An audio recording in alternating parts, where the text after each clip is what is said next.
Fala pessoal, tudo bem com vocês? Eu espero que vocês estejam bem.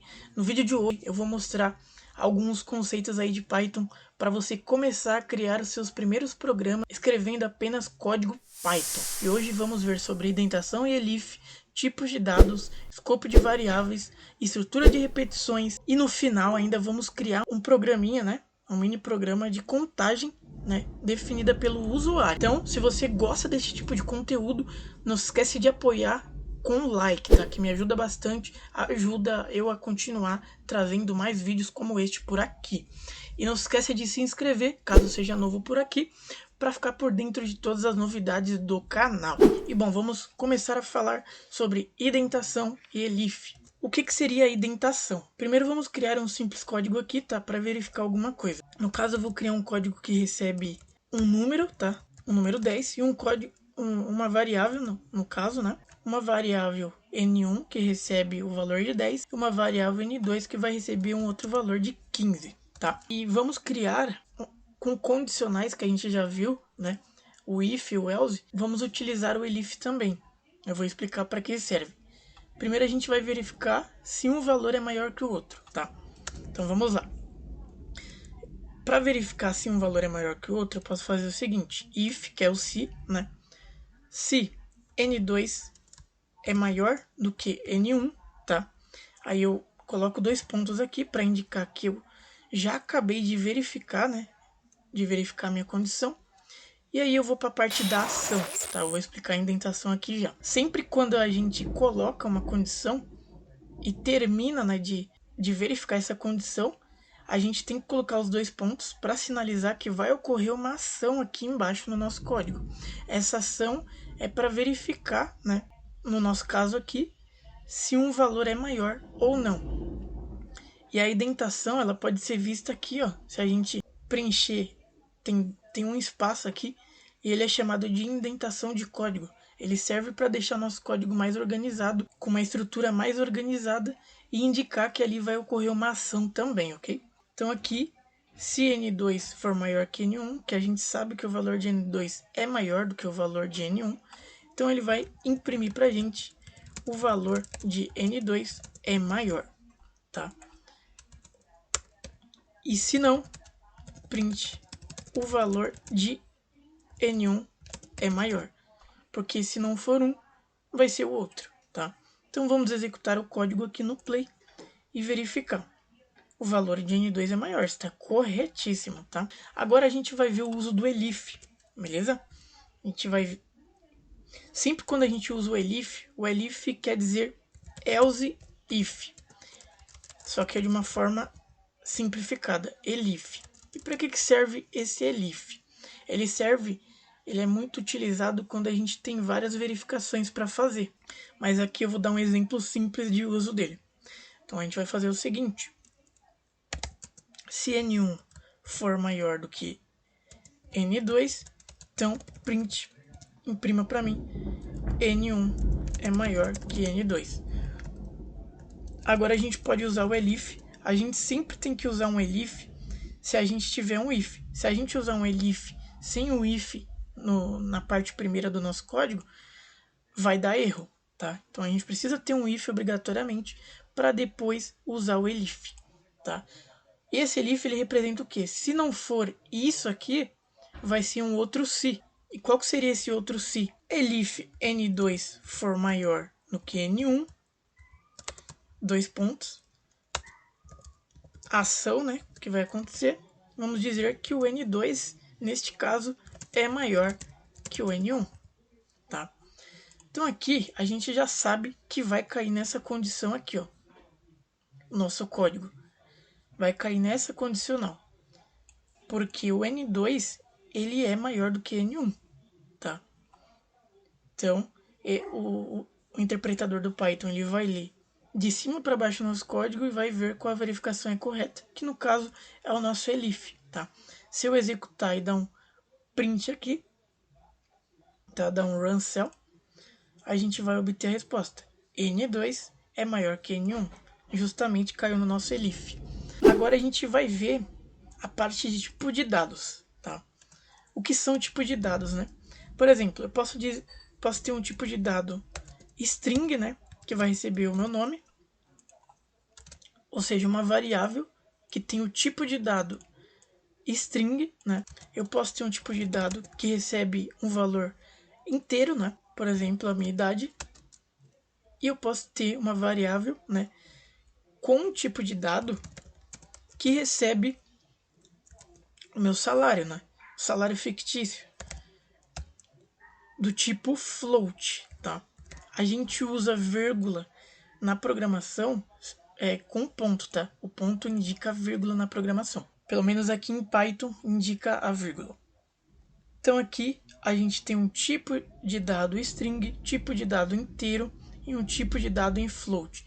Beleza, mas como que a gente faz para verificar se realmente esse é o tipo de dado? A gente faz o seguinte, a gente pega o print, que é imprimir, type, né, que é para saber o tipo de algum dado, abre parênteses de novo e coloca o nome da variável que está armazenando o tipo de dado, né? No caso, eu vou colocar o nome, que a gente já sabe que o tipo de dado de nome está armazenando do tipo string. Então, se a gente dá um executar aqui, ele vai retornar que é do tipo str, que quer dizer string, é da classe string esse tipo de dado, tá? Que está armazenado na variável nome. E basta fazer para as demais, né? As demais variáveis para verificar também o tipo de dado, tá? Então, se a gente executar aqui o código novamente, a gente vai ter um tipo de dado inteiro, que é sem ponto, né, sem vírgula, e um tipo de dado em float, que contém a vírgula, né, o ponto. Mas como que eu faço para converter agora o tipo de dado, né? Por exemplo, eu posso ter uma variável chamada idade, e nela eu vou perguntar qual que é a idade da pessoa, né? Chamando a função input. Posso perguntar qual sua idade, né? E aí, eu quero converter depois essa idade para o valor de inteiro. Vamos converter por aqui, tá? Int. A gente pode converter já aqui, que aí ele já entra já. Então, se a gente dá print type de idade e a gente executar isso daí, a gente vai ter que é da classe inteiro. Ou seja, se eu fizer a conversão aqui, ele já converte no mesmo momento que eu digitar o valor da minha idade, tá? Beleza, agora vamos ver escopo de variáveis, local e global. Eu vou dar exemplo de função aqui, apesar de que eu não vou falar sobre função. Mas é mais para a gente ter uma compreensão aí, tá? Vamos lá. Para fazer uma função, eu vou criar uma função que recebe nome, tá? E essa função, ela vai ter o objetivo de imprimir, né? De imprimir, por exemplo, o nome de uma pessoa, tá? Ou eu posso criar uma variável aqui embaixo mesmo. Tem uma variável nome, tá? Que vai receber, que vai até ser executada, né? Vou colocar str input, né? Digite seu nome. Então aqui eu vou imprimir o nome, tá? Da pessoa. E essa vai ser a funcionalidade dessa função, imprimir o nome de uma pessoa. Para chamar essa função, eu posso chamar o nome da função e abrir parênteses.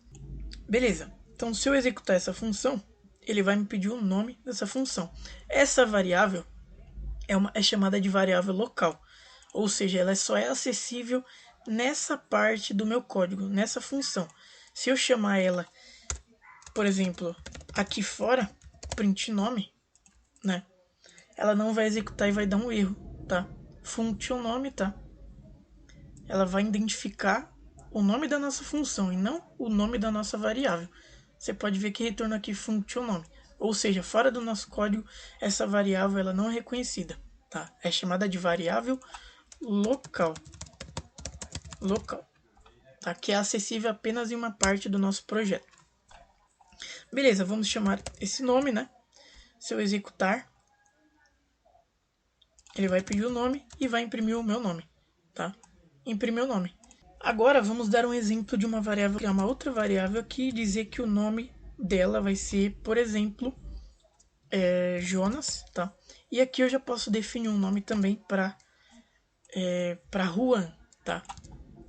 Para vocês verem que essa variável não tem nada a ver com essa variável que está fora. Essa variável que está fora é chamada de variável global, que ela é acessível em todo o nosso código, tá? Se eu dar print nome aqui, para vocês verem, e print nome aqui, né? Vai imprimir aqui, no caso, o nome que a gente tem aqui na variável. Se a gente executar, repare que só imprimiu, né, o nome Jonas, que é uma variável global que é acessível em todo o nosso projeto. E essa variável ela não é acessível. Ela só é acessível se eu chamar a minha função. Que no caso, se eu chamar a função, ele vai imprimir o nome também de Juan, tá? E bom, uma outra forma da gente trabalhar com o for é utilizando dessa forma. Eu criei uma lista que contém alguns números e eu quero percorrer toda essa minha lista do início até o fim. Então, eu chamo for uma variável que vai representar essa percursão, né, que vai ser percorrido do início ao fim, ou seja, esse i vai passar de 1 em 1 até chegar no fim e vai me trazer o valor de cada valor que eu coloquei dentro de idade, tá? Então, no caso, se eu dar um print aqui, a gente tem todos os valores, tá? Ele percorreu por completo aí e trouxe os valores, tá? Que é representado por i. Agora vamos ver sobre o while, tá? Bom, eu posso ter, por exemplo, posso fazer um exemplo de contagem, tá? De contador aqui. E o while, ele é utilizado quando a gente não sabe o limite de alguma coisa. O for é diferente, é quando a gente tem um limite de alguma coisa. Por exemplo, eu já dei esses exemplos, né? Agora vamos ver do while. O while é enquanto. Primeiro, antes de tudo, a gente tem que chamar o while, né? Escrever o while desta forma. E enquanto, a gente vai colocar uma condição aqui, né? Enquanto o contador, no caso que é a nossa variável, for menor que 10, né? A gente vai adicionar, pegar o contador, a nossa variável, e vai adicionar mais igual a 1, que é mais igual a ele mesmo, mais um 1, né? Enquanto não chegar em 10, né? Enquanto não chegar em 10, ele vai adicionar esse valor até a gente ter 10, tá? Então a gente vai dar um print, tá?